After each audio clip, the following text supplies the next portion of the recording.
올해 68인 나는 평생을 주부로 살아왔다. 딱히 내세울 만한 재주는 없지만 눈썰미가 좋은 편이고 마음이 세심하다는 소리는 곧잘 들었다. 한 달 전 아들 민준이가 하던 사업이 망해 회사가 문을 닫았다. 며느리 지혜는 초등학교 교사라 낮에는 수업을 하고 퇴근 후에는 숙제 검사에 집에 와서는 8살짜리 손주 서준이까지 돌봐야 하니 몸이 10개라도 모자랄 지경이었다. 전화기 너머로 지혜가 말했다. 어머니, 저희 집에 잠시 와 계시면서 서준이 공부 좀 봐주세요. 민준 씨 옆에도 좀 있어주시고요. 나는 지혜가 차마 입 밖으로 꺼내지 못한 말을 알아들었다. 민준이가 혼자 끙끙 앓다가 마음의 병이라도 얻을까 걱정하는 것이었다. 그렇게 나의 생활 채널은 시골의 독거노인 힐링라이프에서 서울의 3대 동고동락 가족 시트콤으로 바뀌었다. 매일 아침 나와 지혜는 완벽한 호흡을 자랑하는 전우 같았다.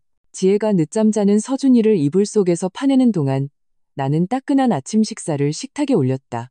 식탁에서 서준이는 숙제가 너무 많다며 을에 귀여운 투정을 부렸고 지혜는 아들 책가방을 챙겨주며 물통은 챙겼어? 하고 물었다. 그리고 민준이는 늘 그랬듯 습관처럼 제자리에 말없이 앉아 조용히 죽을 먹었다. 녀석은 한 뼘은 헬쑥해졌고 눈밑은 퀭했다. 미간에는 무언가에 짓눌린 듯 깊은 주름이 자리 잡아 좀처럼 펴질 기미가 보이지 않았다. 오늘 국립중앙도서관에 가서 자료 좀 찾아보고 일자리도 좀 알아볼게요. 아들은 매일 아침 집을 나서기 전 우리에게 그렇게 말하곤 했다. 그러고는 지혜가 다려준 빳빳한 셔츠를 입고 넥타이를 매고 반짝반짝 윤이 나게 닦은 검은 구두를 신었다.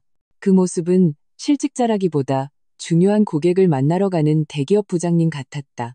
나는 그것이 아들이 지키고 싶은 마지막 자존심이란 걸 알기에 지혜와 나는 암묵적으로 그 사실을 모른 척했다. 하지만 무언가 마음 한구석이 계속 찜찜했다.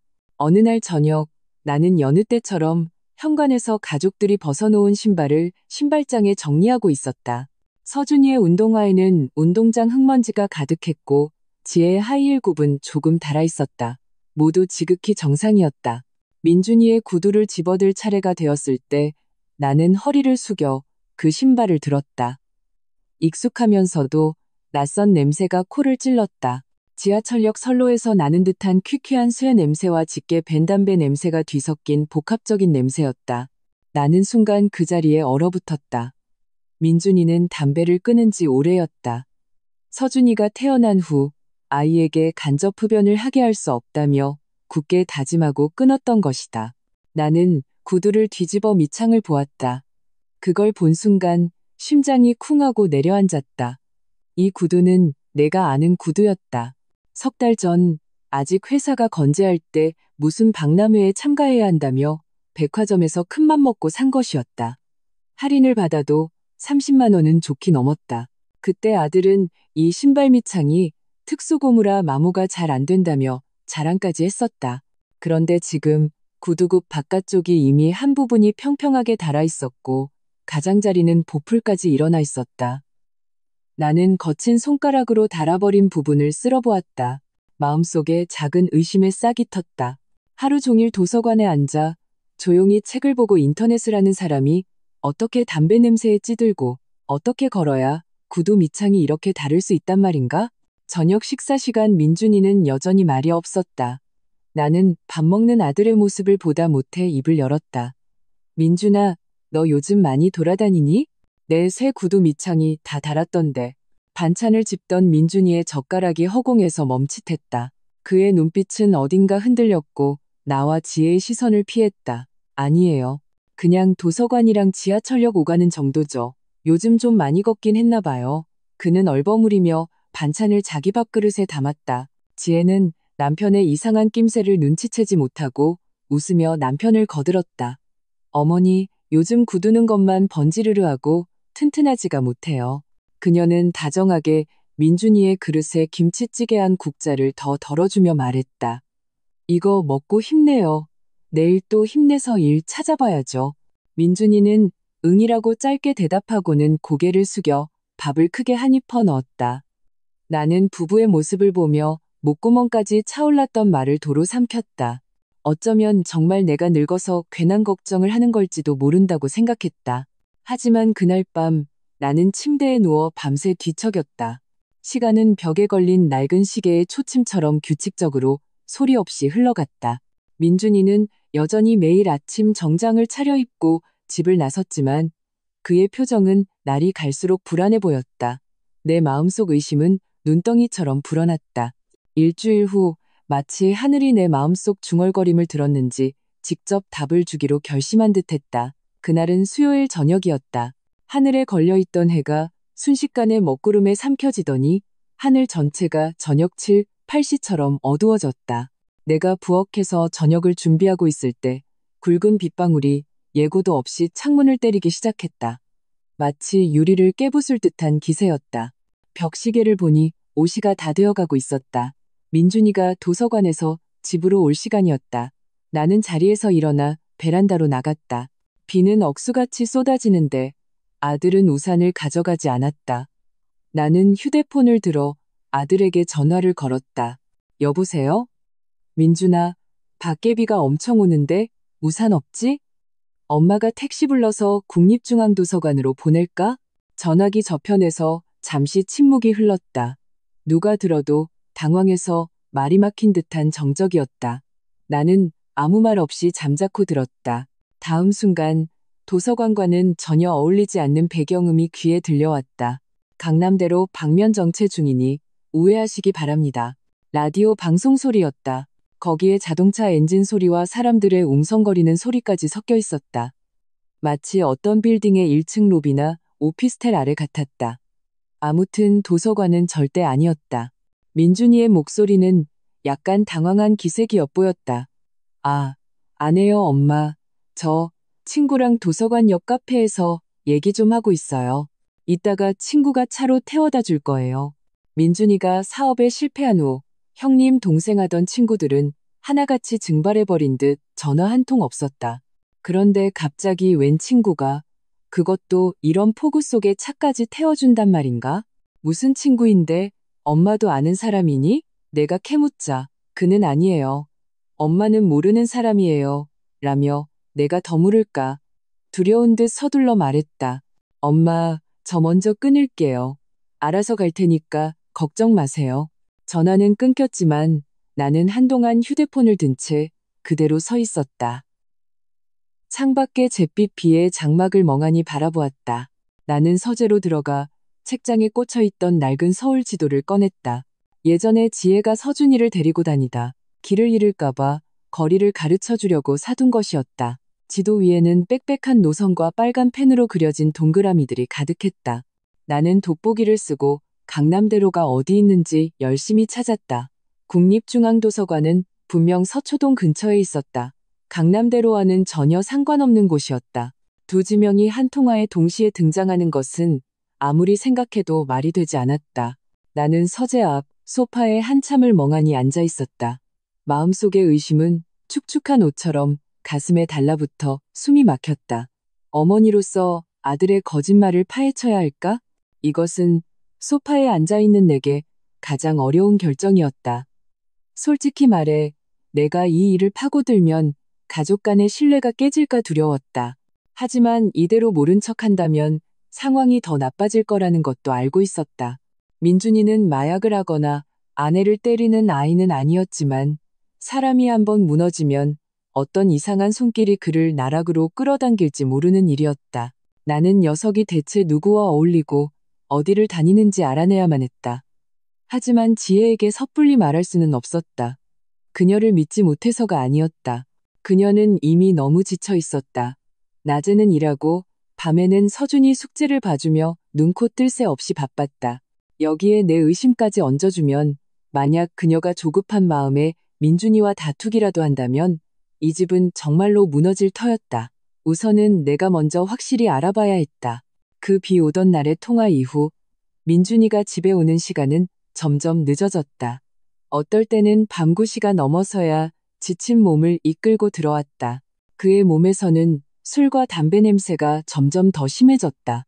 내가 물으면 그는 친구와 저녁을 먹었는데 그 친구가 피워서 냄새가 뱄다고 둘러댔다. 또 친구였다. 이제 그 단어는 내 귀에 경고음처럼 들렸다. 그 소리가 울릴 때마다 내 심장은 철렁 내려앉았다. 집안 분위기는 점점 무거워졌다. 지혜도 무언가 눈치챈 듯했다. 그녀는 더 이상 예전처럼 남편에게 일은 잘 찾아보고 있는지 웃으며 묻지 않았다.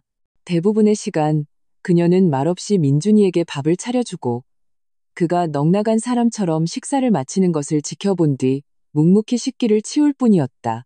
부부의 대화는 거의 사라졌다. 어떨 때는 저녁 내내 두 사람이 한마디도 나누지 않았다.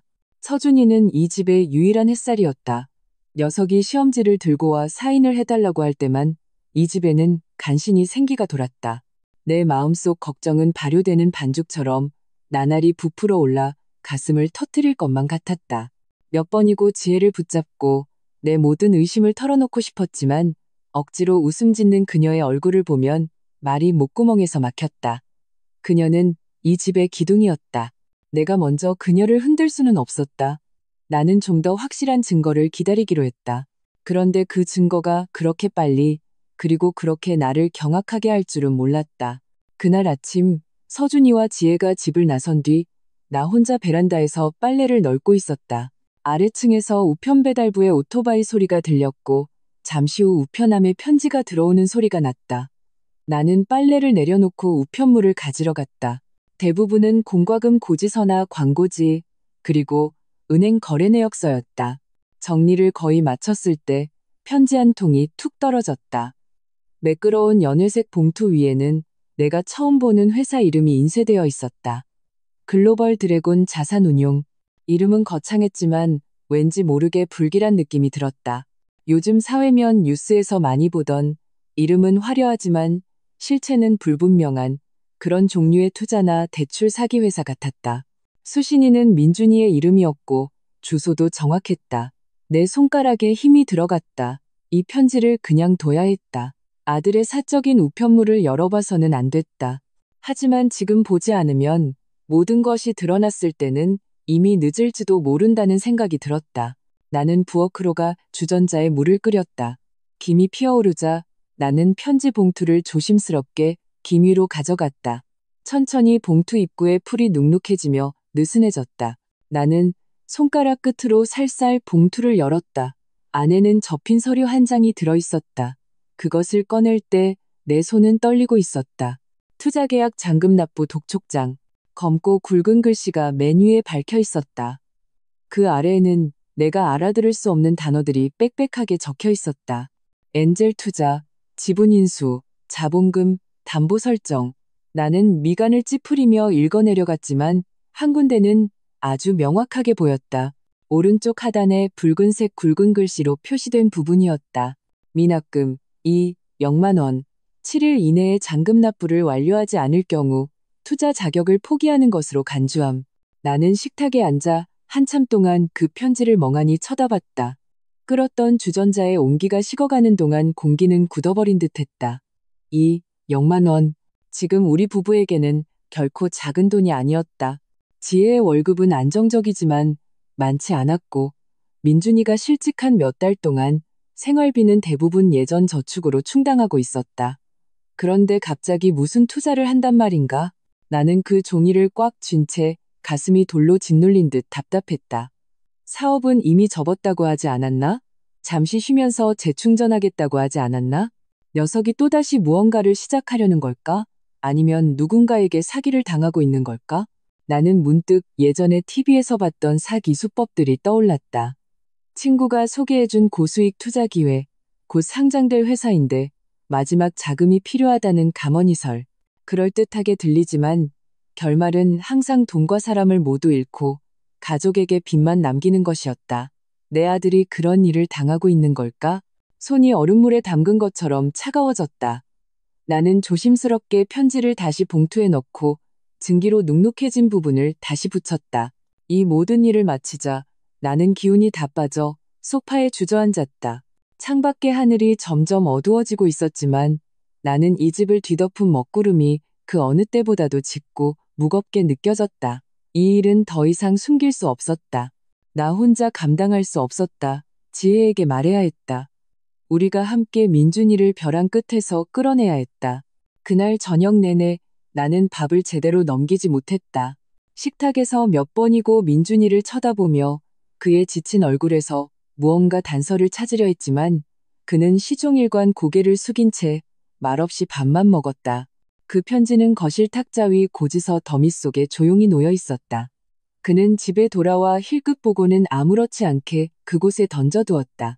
그날 밤 나는 마침내 용기를 내어 민준이가 씻고 있을 때 지혜의 방문을 두드렸다. 그녀는 학교 서류를 보고 있다가 나를 보고는 놀란 듯 펜을 내려놓았다. 어머니, 무슨 일이세요? 나는 그녀의 방으로 들어가 문을 살며시 닫았다. 손에는 아까 그 편지를 든 채 그녀의 침대 가장자리에 앉았다. 나는 군말 없이 지난 며칠간 내가 발견한 것들을 하나하나 털어놓았다. 닳아버린 구두 밑창부터 비 오던 날 도서관이 아닌 곳에서 들려오던 배경음, 그리고 글로벌 드래곤이라는 회사에서 온 이 편지까지. 내 얘기를 다 들은 지혜는 아무 말도 하지 않았다. 얼굴색이 변하더니 고개를 숙이고 손가락으로 바지천을 문지르기 시작했다. 그것은 내가 잘 아는 그녀의 습관이었다. 그녀는 무언가 오랫동안 망설였던 이야기를 털어놓을 준비를 하고 있었다. 어머니, 사실 저도 이상하다고 생각했어요. 그녀가 마침내 입을 열었다. 목소리는 평소보다 낮게 가라앉아 있었다. 나는 가슴이 철렁했지만 그녀의 말을 끊지 않았다. 그녀는 자리에서 일어나 방 안쪽으로 들어갔다가 곧 서류 봉투 하나를 들고 나왔다.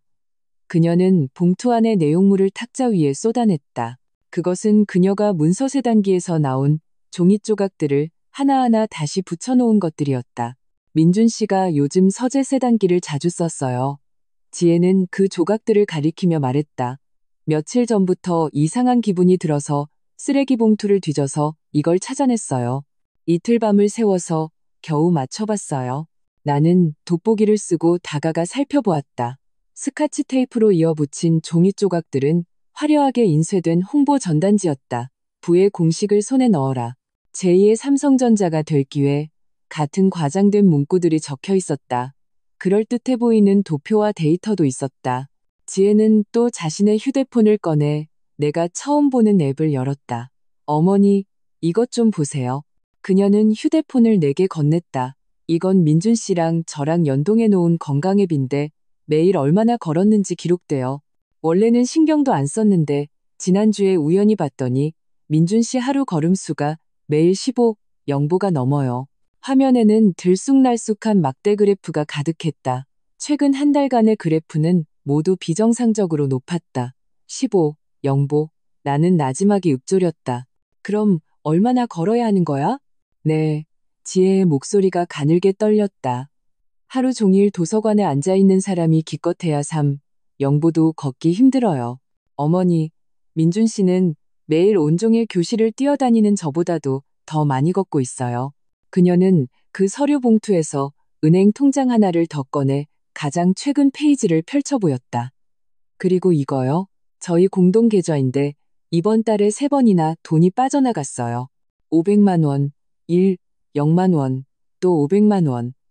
제가 물어봤더니 예전에 회사 다닐 때 거래처에 갚아야 할 돈이라고 하더라고요. 그런데 제가 직접 거래처에 전화해 봤더니 잔금은 이미 다 받았다고 했어요.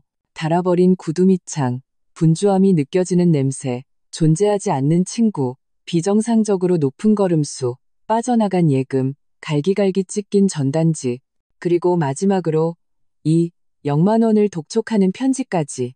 흩어져 있던 퍼즐 조각들이 나와 지혜의 앞에서 점차 하나의 완전하고도 끔찍한 진실로 맞춰지고 있었다. 내 아들 민준이는 구직 활동을 하고 있는 것이 아니었다. 그는 매일 밖을 쏘다니며 마치 눈먼 파리처럼 보이지 않는 블랙홀 속으로 빨려 들어가고 있었다. 그리고 지금 그는 바깥에 큰 비까지 지고 있었다. 그는 우리 모두를 속이고 있었다. 나는 지혜를 보았다. 그녀의 눈가는 붉어져 있었지만 눈물 한 방울 흘리지 않았다. 시어머니인 나는 이 순간 며느리에 대한 어떤 서먹함도 없이 오직 가슴 아픈 마음과 미안함 뿐이었다. 나는 손을 뻗어 그녀의 차가운 손을 잡았다. 지혜야, 나는 목이 메어 말했다. 민준이가 저렇게 된 건 다 내가 잘못 가르친 탓이다. 어머니, 이대로 민준 씨 혼자 더 무너지게 둘 순 없어요. 그녀가 나지막이 말했다. 나는 고개를 끄덕였다. 그래, 지혜야. 우리가 녀석을 끌어내야 한다. 정말 큰일이 나기 전에. 그날 밤 시어머니와 며느리 사이에는 어떤 가식적인 말도 오가지 않았다. 우리는 의심과 단서, 그리고 모성애와 아내의 사랑으로 하나의 진실을 엮어냈다. 민준이는 계속해서 추락하고 있었다. 우리는 더 이상 못 본 척할 수 없었다. 동맹이 결성된 그 밤은 고요했다. 우리는 불평하는 대신 냉정하게 상황을 분석하고 대책을 논의했다.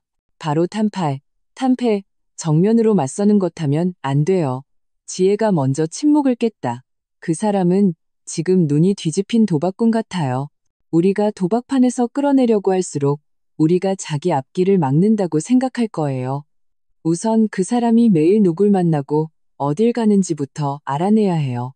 나는 고개를 끄덕이며 며느리의 말에 깊이 공감했다. 민준이의 성격은 내가 가장 잘 알았다. 강하게 나가면 더 엇나가는 아이였다. 그럼 어떻게 해야지? 내일 미행해요. 미행이라고? 나는 깜짝 놀랐다. 70 평생 그런 일은 드라마에서나 봤지. 네, 지혜의 눈빛은 단호했다. 직접 봐야 상황이 얼마나 심각한지 알 수 있어요.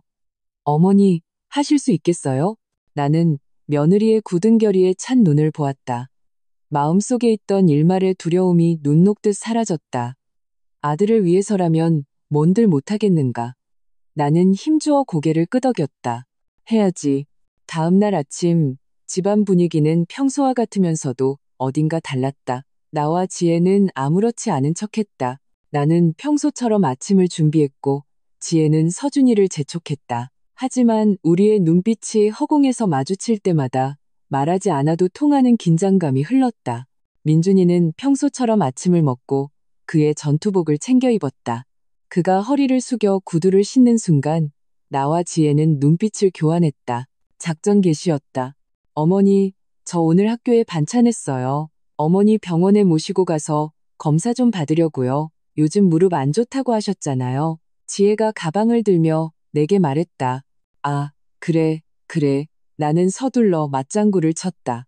집을 나서려던 민준이가 우리를 돌아보았다. 그의 눈에는 의아함이 서려 있었지만 더 묻지는 않고 그럼 조심해서 다녀오세요라고 말한 뒤 문을 나섰다. 우리는 5분쯤 기다렸다가 그가 골목 어귀까지 갔을 거라고 짐작한 뒤 서둘러 따라 나섰다. 길가에서 바로 택시를 잡았다.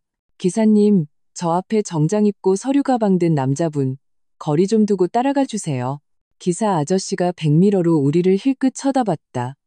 호기심 어린 눈빛이었지만 아무것도 묻지 않고 조용히 엑셀을 밟았다. 그렇게 내 인생 첫 미행은 택시 뒷좌석에서 어이없게 시작되었다. 심장이 빠르게 뛰고 손바닥은 땀으로 축축했다. 마치 첩보 영화의 주인공이 된 기분이었다. 민준이는 강남역에서 내린 뒤 근처에 한 주상복합 건물로 들어갔다. 그는 사무실로 가지 않고 1층 스타벅스로 들어갔다. 기사님, 여기서 세워주세요. 지혜가 돈을 내고 나를 끌고 내렸다. 우리는 너무 가까이 다가가지 못하고 맞은편 빵집에 숨어 통유리창 너머로 멀찍이 훔쳐보았다. 민준이는 창가 자리에 앉아 커피를 한 잔 시켰다. 약 10분 후 한 남자가 들어와 그의 맞은편에 앉았다. 그 남자는 민준이와 비슷한 나이대로 화려한 꽃무늬 실크 셔츠를 입고 머리에는 기름을 잔뜩 발랐다. 자리에 앉자마자 그는 요란한 손짓을 섞어가며 쉴 새 없이 떠들어댔다. 나는 눈을 가늘게 뜨고 그를 바라봤다. 낯이 익었다. 박성진. 민준 씨 중학교 동창이에요. 지혜의 목소리가 낮게 깔렸다. 민준 씨가 그러는데 요즘 투자 사업으로 돈을 아주 잘 번다고 했어요. 나는 성진이라는 남자가 서류 가방에서 두툼한 서류 뭉치를 꺼내 민준이 앞으로 미는 것을 보았다. 그는 서류를 손가락으로 짚어가며 무언가를 설명했고 민준이는 마치 초등학생처럼 집중해서 들으며 연신 고개를 끄덕였다. 그들의 대화는 1시간 가까이 이어졌다. 마지막에 민준이는 서류에 서명을 했고 성진이는 만족스러운 듯 서류를 챙겨 민준이의 어깨를 툭툭 쳤다. 두 사람은 함께 카페를 나섰다.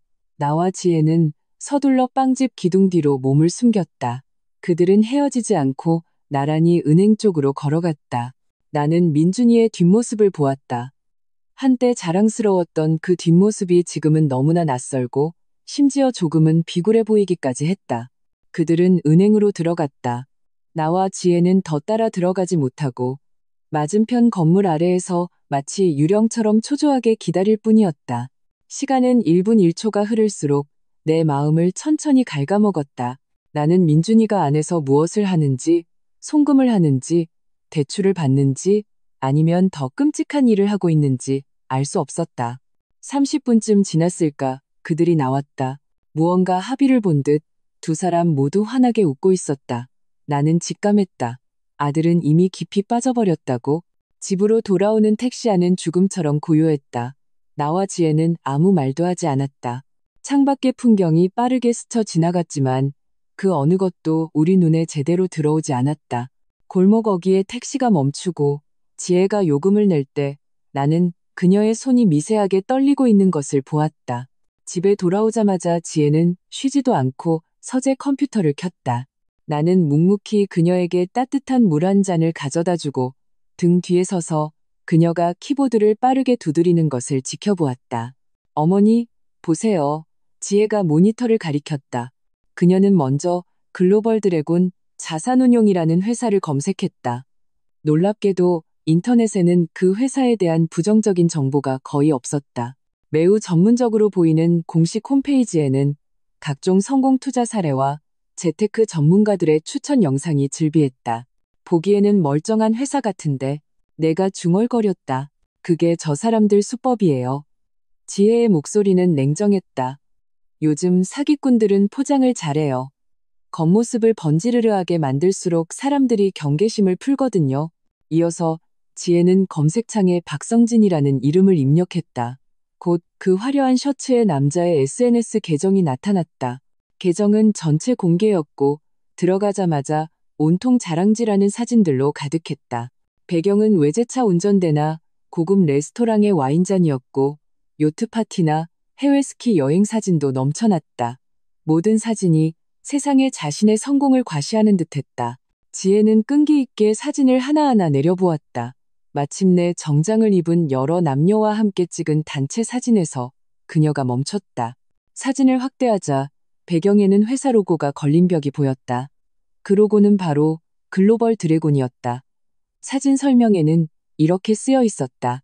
우리 드래곤 식구들, 이번 달도 역대급 실적 달성, 다음 목표는 하와이다. 모든 단서가 이 순간 하나로 이어졌다. 박성진은 글로벌 드래곤의 사람이었다. 그는 민준이와의 동창관계를 이용해 정교하게 포장된 투자 사기의 덫으로 그를 끌어들인 것이다. 더는 기다릴 수 없어요. 지혜가 웹페이지를 닫고 몸을 돌려 굳은 얼굴로 나를 보았다. 어머니, 당장 행동해야 해요. 오늘 은행에서 나올 때 민준 씨 표정을 보니 분명 또 돈을 넣었을 거예요. 그 사람은 지금 한방에 대한 환상에 사로잡혀 있어요. 지금은 아무리 설득해도 소용없어요. 먼저 자금줄부터 완전히 끊어버려야 해요. 나는 며느리를 보았다.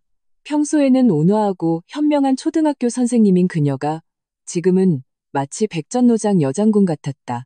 그녀의 과감함과 용기가 오히려 나이든 내게 큰 힘을 주었다. 나는 힘주어 고개를 끄덕였다. 그래, 엄마가 뭘 하면 되겠니? 다음 날 우리는 두 갈래로 움직였다. 지혜는 은행으로가 공동계좌에 남아있던 모든 돈을 자신의 개인 계좌로 옮겼다. 그 돈은 원래 이 집의 비상금이었지만 이제는 남편의 마지막 투자를 막는 방화벽이 되었다. 이체를 마친 그녀는 카드사에 전화해 민준이의 가족 카드도 정지시켰다. 나도 가만히 있지 않았다. 나는 서류 가방을 챙겨 들고 지하철을 타고 등기소로 갔다. 오전을 꼬박 서류를 작성하고 도장을 찍고 번호표를 기다리는 데 썼다. 마지막으로 나는 이 집의 부동산 처분금지 가처분 신청을 해 모든 권리를 지혜의 이름으로 묶어두었다. 이 조치의 의미는 간단했다. 설령 민준이가 나중에 이 집의 등기부 등본을 손에 넣더라도 지혜의 동의 없이는 집을 담보로 대출을 받거나 팔 수 없게 만든 것이다. 이 작은 집은 내가 평생 모아 마련한 안식처였다. 내가 세상을 떠난 뒤에 가족에게 남겨주려 했지만 지금 나는 이 집이 도박 미천이 되는 것을 막기 위해 먼저 문을 잠그기로 했다. 등기소를 나서자 여름 햇살이 눈부셨다. 나는 구름 한 점 없는 하늘을 올려다보며 길게 숨을 내쉬었다. 오랫동안 가슴속에 맺혀있던 숨이었다. 마치 큰 전쟁을 치른 것처럼 피곤했지만 마음은 그 어느 때보다 단단하고 평온했다. 저녁에 민준이는 평소처럼 집에 돌아왔다. 그는 자신이 보이지 않는 곳에서 이 집 주위에 견고한 방어선이 세워졌다는 사실을 전혀 눈치채지 못했다. 자신의 재정적 생명줄이 가장 가까운 두 여자에 의해 완전히 끊겼다는 사실도 알지 못했다.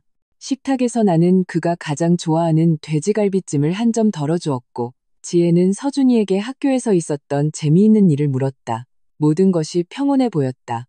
하지만 그 고요함 아래 나와 지혜는 눈빛을 교환했다. 우리 모두 폭풍우가 곧 닥쳐올 것을 알고 있었다. 다음 날 오전 11시 반, 거실은 벽시계 초침 소리가 들릴 정도로 조용했다. 민준이는 오늘 점심에 사람을 만나 이야기해야 해서 식사가 늦을 거라고 말하고 나갔었다. 그런데 얼마 지나지 않아 그가 잔뜩 화가 난 채 문을 박차고 들어왔다. 발소리가 마치 지뢰를 밟듯 쿵쿵 울렸다. 나는 부엌에서 물을 썰고 있었고 지혜는 식탁에서 숙제를 채점하고 있었다.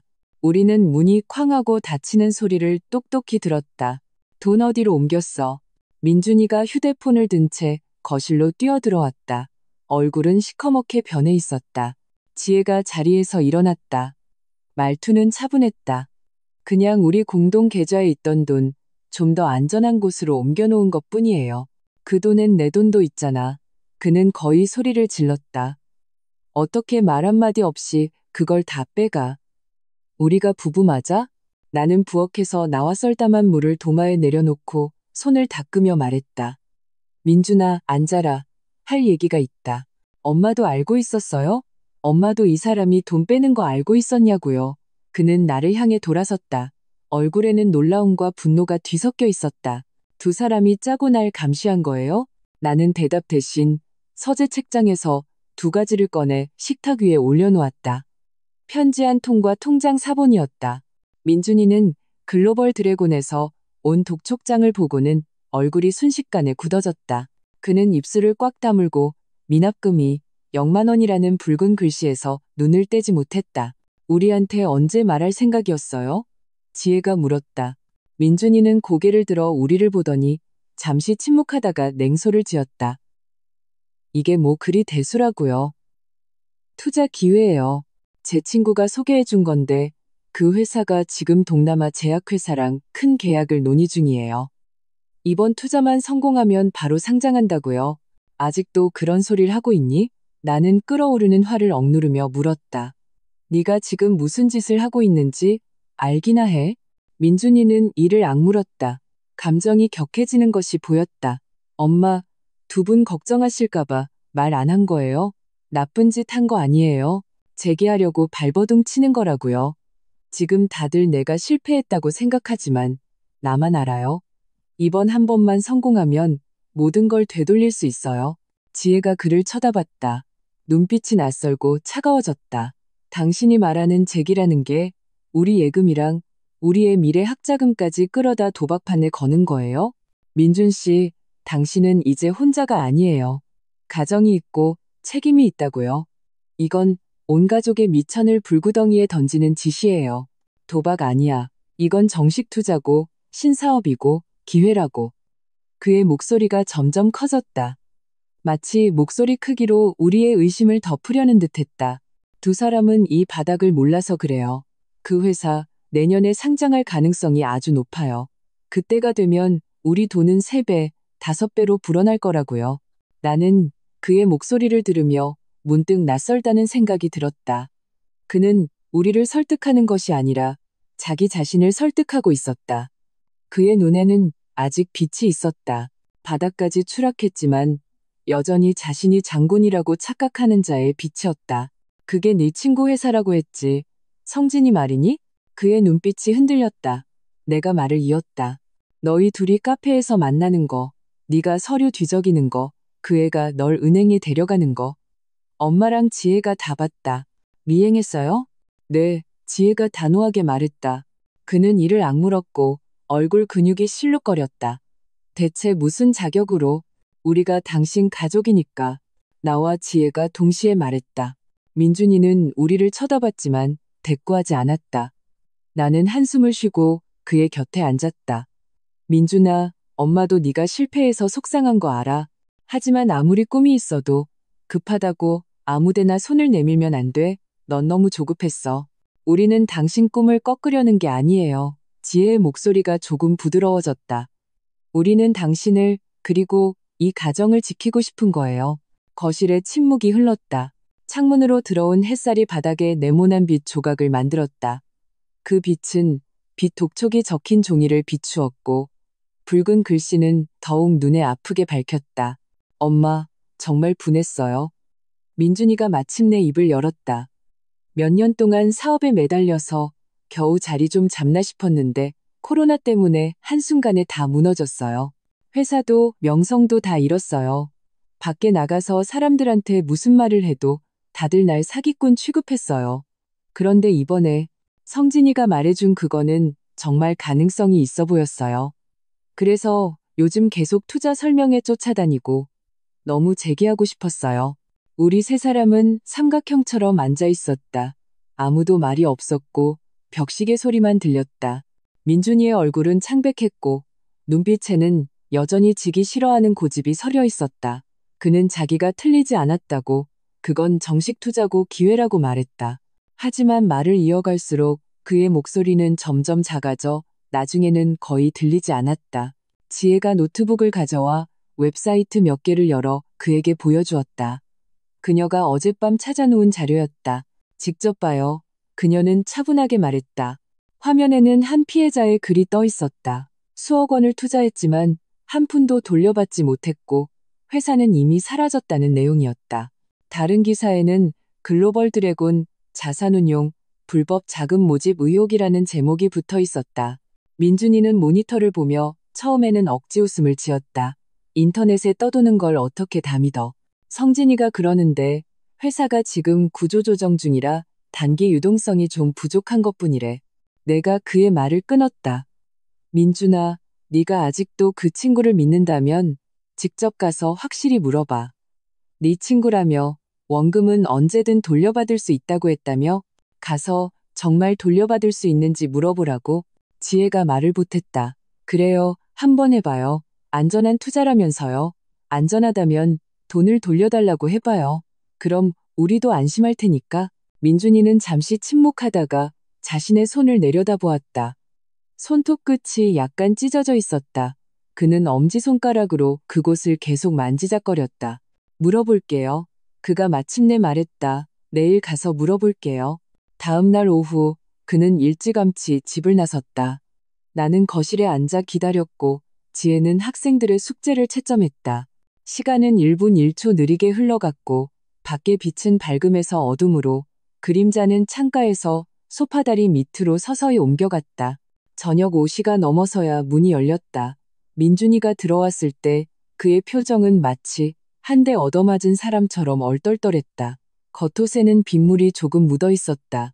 그는 신발도 갈아 신지 않고 거실로 들어왔다. 어떻게 됐니?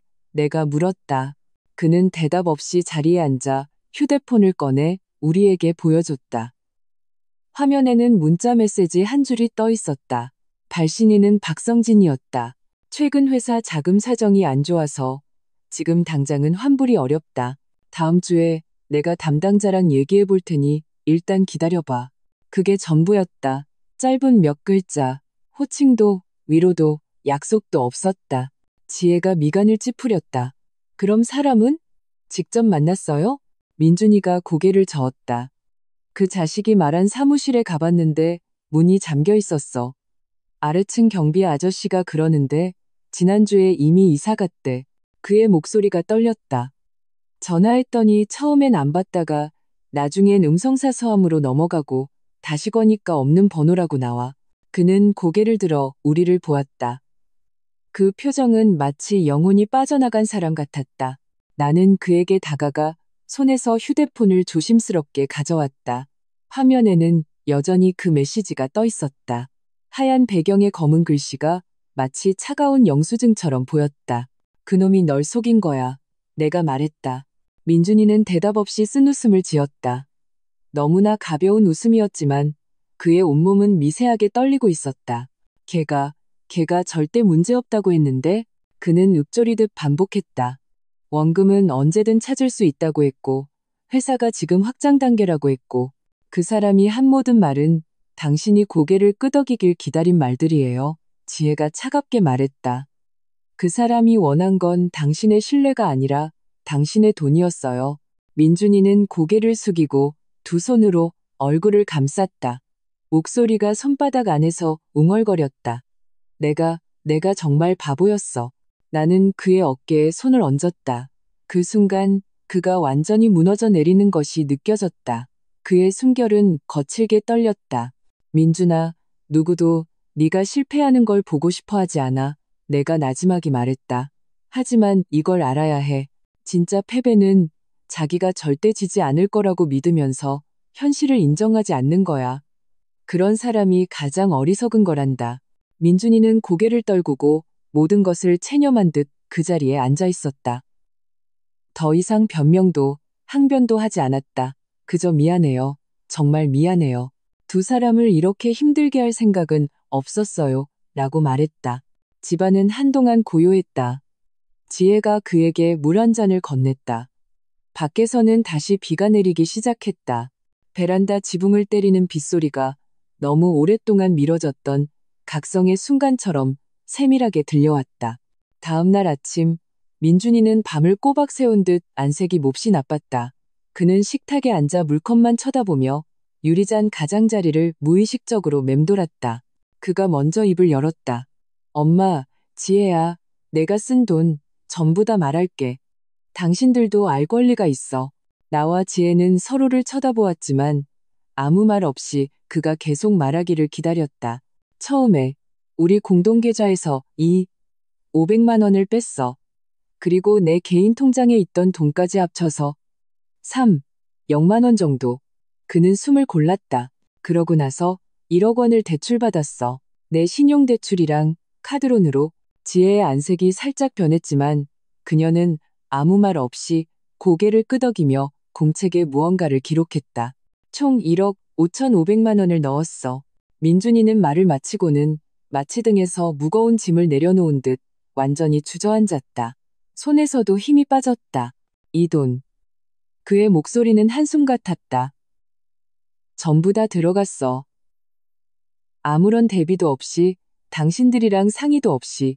그때는 그냥 돈만 다시 벌면 모든 걸 메꿀 수 있을 거라고 생각했어. 지혜는 노트북 화면에 적힌 총액을 보며 차분하게 말했다. 다행이네요. 이 숫자에서 멈춰서 여기서 더 불어났으면 그때는 청산이 아니라 파산이었을 거예요. 나는 그녀를 보며 복잡한 감정이 들었다. 지혜라는 한 여자가 이 재앙 속에서 이 집의 절반을 지탱하고 있었다. 눈물이나 비난이 아니라 그녀의 이성과 모든 것을 꼼꼼히 기록하는 그 손으로. 민준이는 붉어진 눈으로 그녀를 보았다. 정말 미안해. 내가 저지른 똥을 당신이 치우게 해서. 지혜는 그를 쳐다보며 괜찮다거나 일부러 그런 거 아니잖아. 같은 말은 하지 않았다. 그저 담담하게 한마디 했을 뿐이다. 이 집, 당신 혼자 사는 집 아니잖아요. 그 말은 다정하지 않았지만 그 어떤 말보다 힘이 있었다. 나는 그 말을 듣고 가슴이 시큰했다. 내 아들은 정말 좋은 여자를 아내로 맞았다. 지혜만 있다면 이 집은 무너지지 않을 것이다. 지혜는 즉시 우리 집의 현재 수입과 지출 상황을 종이에 하나하나 적어 내려갔다. 내 월급이 새우 470만 원, 서준이 학원비 150만 원, 주택담보대출 80만 원, 관리비 30만 원, 공과금 40만 원, 식비 100만 원. 저축할 수 있는 돈은 거의 없어요. 그녀는 펜을 멈추고 민준이를 보았다. 이게 당신 실직한 후에 나 혼자 꾸려온 생활비예요. 원망하는 게 아니라 우리한테 더 이상 실수할 여유가 없다는 걸 알려주는 거예요. 민준이는 고개를 끄덕였다. 어깨가 축 처져 있었다. 알아. 나도 아르바이트라도 알아볼게. 당신은 서준이 학원비 걱정하지 마. 내 빚은 내가 알아서 처리할게. 어떻게 갚을 건데? 내가 물었다. 밤에는 편의점 야간 알바하고 주말에는 이삿짐 나르는 일이라도 할 거야. 할 수 있는 건 뭐든 다 할게. 다시는 도박 같은 거 안 해. 한 푼 한 푼 갚아나갈 거야. 그의 목소리는 낮게 가라앉았지만 이번에는 그 누구도 그의 말을 의심하지 않았다. 나는 아무 말 없이 일어나 방으로 들어가 장롱에서 낡은 비단 주머니를 꺼냈다. 그리고 식탁으로 돌아와 그 안에 든 것을 올려놓았다. 묵직하진 않지만 여전히 금빛이 영롱한 금팔찌였다. 내가 시집 올 때 친정어머니가 주신 유일한 예물이었다. 나는 팔찌를 식탁 중앙으로 밀었다.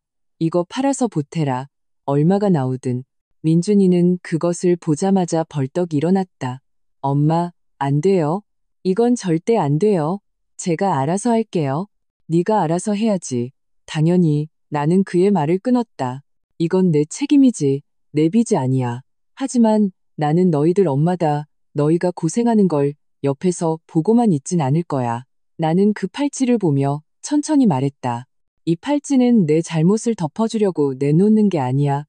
우리가 한 가족이라는 걸 잊지 말라고 주는 거다. 그 후의 나날들은 크게 달라지지 않았다. 내야 할 고지서는 여전히 날아왔고 갚아야 할 돈은 줄지 않았다. 민준이는 낮에는 배달 일을 하고 밤에는 편의점에서 야간 근무를 했다. 앞으로 더 많은 어려움이 있겠지만 적어도 이제부터 이 집에는 허황된 꿈에 기대어 사는 사람이 없었다. 그리고 그때 지혜는 묵묵히 다른 일을 해냈다. 그녀는 글로벌 드래곤과 주고받은 모든 메시지 기록, 이체 증명서, 전자계약서 등을 전부 하나의 파일로 정리했다. 기록을 남겨둬야 해요. 우리 가족뿐만 아니라 아직 사기당한 줄도 모르는 다른 사람들을 위해서라도요. 그녀는 구의원 사무실의 법률 상담 창구를 찾아가 우리 집의 상황을 설명했다. 이미 많은 피해자가 있다는 사실을 알게 되었다. 그 신생회사라는 곳은 합법적인 등록조차 하지 않은 유령회사였고 대포 통장과 바지사장을 이용해 전국을 돌며 돈을 챙겨 달아나는 수법을 쓰고 있었다. 그녀는 인터넷에 흩어져 있던 다른 피해자들을 모아 비공개 단체 채팅방을 만들었다. 원래는 일면식도 없던 사람들이었지만 이제는 한 채팅방에서 자료를 교환하고 시간대를 맞추며 고소를 준비했다. 민준이는 처음에는 창피하다며 거부했다. 그러자 지혜는 그에게 딱 한마디 물었다. 이 사람들이 또 다른 당신을 찾아다니게 내버려 둘 거예요? 그 말을 듣고 그는 고개를 끄덕였다. 두 사람은 자료를 들고 경찰서에 가서 사건을 접수했다. 돈을 되찾을 가능성은 희박하다는 걸 알았지만 이번만큼은 민준이는 피하거나 숨지 않았다. 그는 과거의 잘못을 조금씩이라도 바로잡고 싶어 했다. 몇 달 후 가을이 왔다. 피해자들이 단체로 검찰에 고소하고 언론 보도까지 이어지자 글로벌 드래곤 사기 사건은 마침내 수면 위로 떠올랐다. 박성진도 출국 금지 조치를 받고 사법 조사를 받게 되었다.